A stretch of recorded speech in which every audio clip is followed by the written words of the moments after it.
Detroit Den 313. We are back. Stephen Will. Before we get going, please hit that subscribe button. Don't forget the bell icon so you don't miss any of our new content. Steve, we're calling this one. Go get your man. Yeah. Tell the people what we're talking about. This is a fantasy draft, okay? We understand where the Detroit Lions are sitting at 29, but me and Will talk. We don't see huge, overwhelming, glaring needs. And the luxury of the draft is it comes after free agency. So a lot of things are going to be addressed already. We could go out and sign a guard. We could go out and sign a corner. Could go out and sign an edge rusher. We don't know what Brad Holmes is going to do. So this show is geared towards free agency. We've already addressed some things. We'll leave that to your imagination. We might not talk about what was addressed because we don't know. But in this draft, we're going to be aggressive. We're going to move up. We're going to go get some guys. Will, how far are you moving up? Who's your man you going to get? Hey, so I talked about him a little bit already this year. I'm really high on this guy. And I think he's just not going to fall to 29. But I think he could get into that pick 18, 19, 20 range, what I think is definitely a more than plausible, for us to move up, to one of those spots. So it's Nate Wiggins, man. We need someone to cover people. I think all Lions fans would attest to that. Steve, you agree? Oh, yeah. We definitely need some cover guys. So, I mean, I think it's just a no-brainer. He is my favorite corner in this draft. Early in the process, I've gotten a chance to watch even more film on him since we spoke about him a little bit earlier, like I think last week. I love him. I think that he's long, he's rangy, he's got speed, he's got ability to be able to cover guys man to man. He also can blitz, he also can tackle, he'll also play nasty. I would be more than happy if we traded up 10 slots to go get a guy like Nate Wiggins. Do you like Nate? I like Nate. We just talked about him on a one of our last draft prospect show, or our first draft prospect show. Like Nate a lot, and I agree. I don't know if he's going to be there at 29. Where do you rate him as a cornerback in this class out of all the Cooper DeJeans, the KoolAid McKenrys, Lassiter? Where do you rank him amongst those guys? He's my number one corner, but I get the Cooper DeJean situation. Much respect to him. I think he's going to be one of those guys that's just a solid cornerback in the NFL for years to come. But I don't think that he is going to be a lockdown, man-to-man, Sunday in and Sunday out kind of guy. I think he's going to be a schematic wizard. He's going to be able to play zone, play a little bit of man here and there. And he's going to be a good corner. Obviously, he's not going to be anywhere near where the Lions could go grab him. But I think the next corner on my board, as I watch the film, is Nate Wiggins. Some people have Quinyon Mitchell rushing up the board, KoolAid, those guys rushing up the board. So maybe Nate gets just close enough where Brad can bump up, 10 slots or slow. You just totally fleece a team like the Minnesota Vikings or, the Green Bay Packers. Like we've already fleeced them a couple times. Yeah, you know what I mean? Yeah, so we'll fleece one of these teams that are, 10 slots ahead of us and go get them. Think it's possible? I think it's possible. Anything's possible with Brad. Yeah. Like Kevin Garnett says, anything is possible. Let me ask you this. You're drafting Nate Wiggins, you're trading up. Let me ask you what you did in free agency. What did you address in free agency before we even got to the draft? I went and got me one of those edge rushers, man. I got me a DN. I either went and got Danielle Hunter, Brian Burns, Josh Allen, one of these guys, to just anchor down that defensive end spot. Or I went and got one of these defensive tackles, or maybe both. You know what I mean? It's so much. There's so many guys out there that I really think can help the Detroit Lions. So obviously this thing is going to be predicated on what we do in free agency. But in my mind, if we've addressed our defensive line, now it's time. Go get your man. Go get him. Go get him. He's there. So my question to you is, do you have a guy you're willing to trade up and go get? Yeah, I've been having wet dreams. I'm not going to lie to you. Like the thought of Jared Verse on the other side of Aiden Hutchinson just does things to my body. It makes my body do things. I react to it. We've needed all season. We've been talking about getting Hutch some help, whether that's D-line, D-end, a blitzing linebacker, a hot dog vendor who can really sling it and get after a quarterback. Like wherever a pass rush can come from is what we need. So Jared Verse, I think, is the best pass rusher in the draft.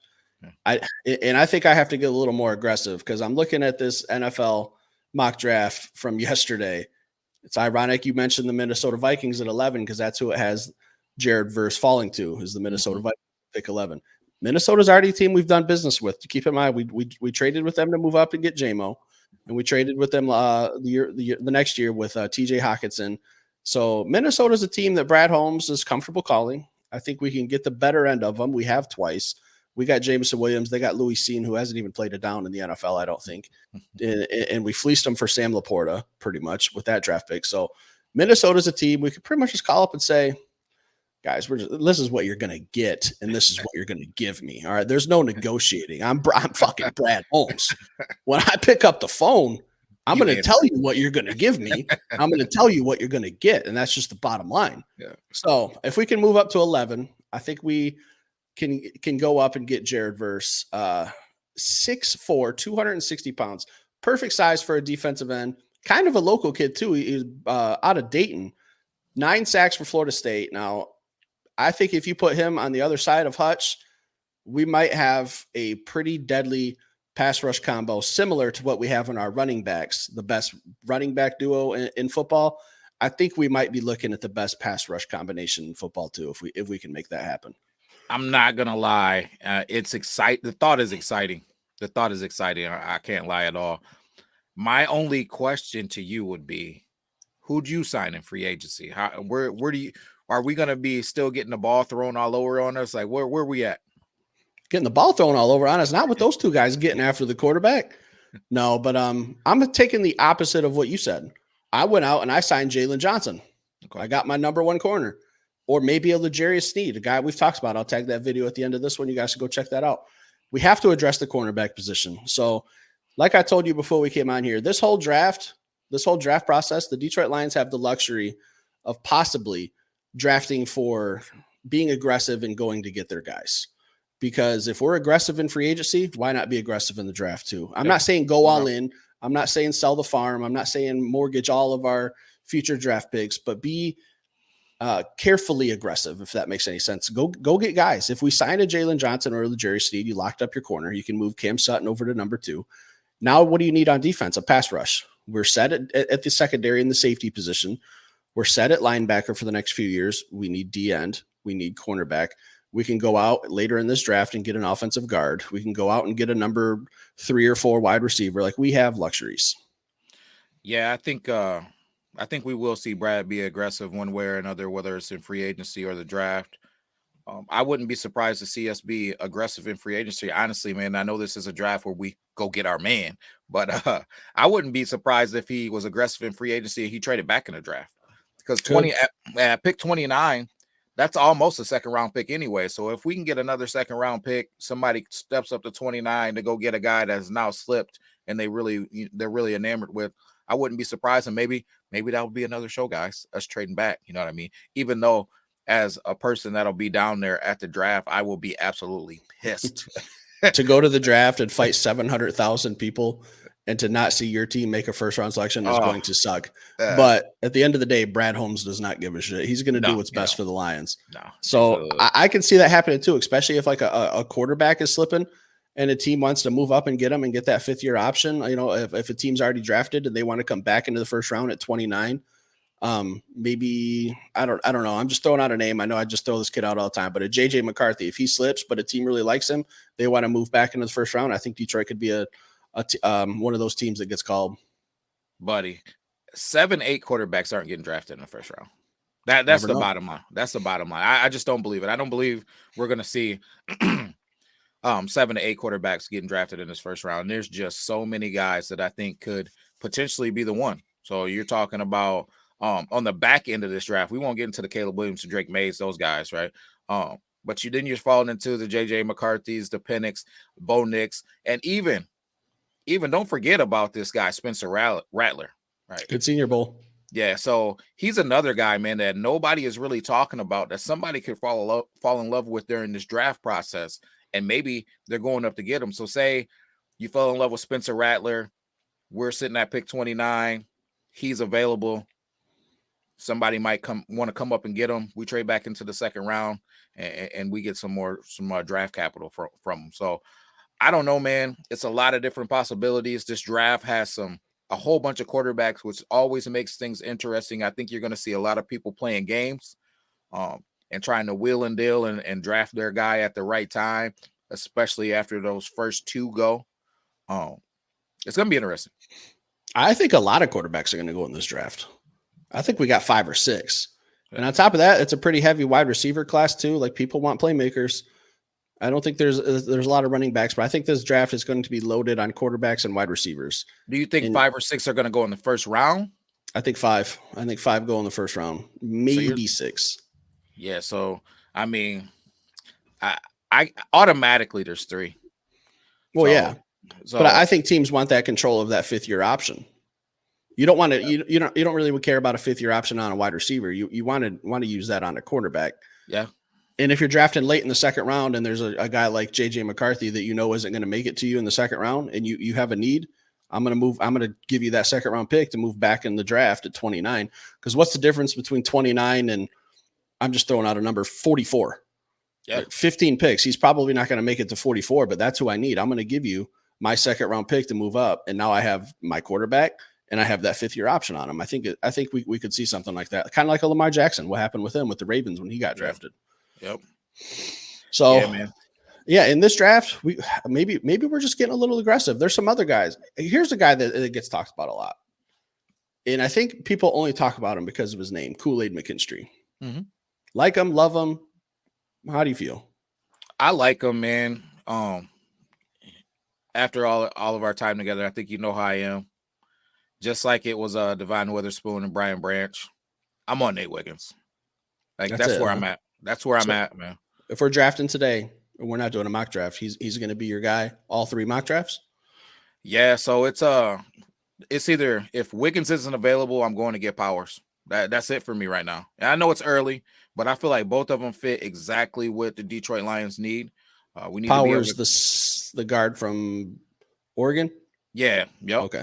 So it's going to be either Powers, and what are we talking about? Like, he just fits right in, So we're talking about what is it? We got DPJ, you know what I mean? CJGJ, you know what I mean? He'll just be another one, man. We're just flowing right in with it. So, I just think that he fits every little nook and cranny that I find, he fits. So for me right now, I'm looking at Nate Wiggins and Powers, the center / guard, which is exactly what we need, especially if Ragnow doesn't come back. So Powers Johnson, Nate Wiggins. Home runs, huh? Two picks, 2 home runs. Where you going? I like KoolAid McKenry, but I think a lot of people are wrapped up on his name because Detroit Lions drinking the KoolAid McKenry. Like, yeah, okay, it's cool, it's fun. As a player, I think he's really, really good, but he's not in our range at 29. So if we're keeping the mantra of having to trade up, yeah, we're probably going to have to trade up into that top 15 to get a KoolAid McKenry. Yeah. He's in the top 3 in corners, wherever you want to rank him. You know who I'm not high on is Cooper DeJean. I don't see it with him. I don't know. Yeah, I'm not number 1 corner, top of the draft type guy. No, like, I could even see him in this hot take. Maybe I'm crazy. I could see him ended up moving to the safety position because he's a playmaker. Don't get it twisted. He's a playmaker back there. But I don't know at the NFL level what he's going to look like. I don't know how many dogs you see at receiver when you're playing at Iowa. Exactly. You know what I mean? So, well, yet to be seen. Let me see what he runs in the 42. If he mess around and runs, a 4 or 5, good night. So, or if he just doesn't run the 40, that'll be another one. That'll be kind of a hint. So I guess we'll see what that 40 time looks like, what that pro day looks like. But to me, I just don't see it. As he's going to be a solid player, but is he going to be the number 1 corner in this draft? I don't know. I don't see him locking up a guy like Justin Jefferson, CeeDee Lamb, Jamar Chase. I see him getting embarrassed by some of those guys, and I'm not hating on him, but I think you're right. I didn't think about it, but yeah, I think he could be better suited at safety. He's athletic. He's athletic enough to make some plays, but 1-on-1, I'm not putting him on an island with those big dogs in the NFL right off the rip. And that's when you're talking about drafting a guy in the top 10 as a corner. We've seen it with Jeff Okudah. That's what you expect. I draft Jeff Okudah. I expect you to go out there and be on an island more times than not. And I watched Jeff Okudah personally get embarrassed by Devontae Adams when he was with the Packers. What he did to him was not kind. I can kind of see Cooper DeJean being this year's Jeff Okudah, and I don't really care to say something like that, but that's just what I see. So I agree. Guys, it's draft time, unfortunately. Super Bowl Sunday, don't care. I'm actually going to fast forward the Super Bowl so I can watch the commercials, if I'm being honest with you. Don't give a damn about the game. You're going to watch the Super Bowl. I heard you're going to put a big bet down on San Francisco. That's what I heard. Big money will. Big money will spending all this money to go to the draft. Money just grows on trees in his backyard. Whatever. Leave a comment, guys. We talk about players that you guys leave in the comments. When me and Will are sitting here debating on who to talk about, the tiebreaker is let's go to the last video and see who people commented on. We try to do that. Leave a comment if you want us to talk about some other players. Let's try to keep it realistic. We're probably not trading up from 29 to number 1 to get Caleb Williams.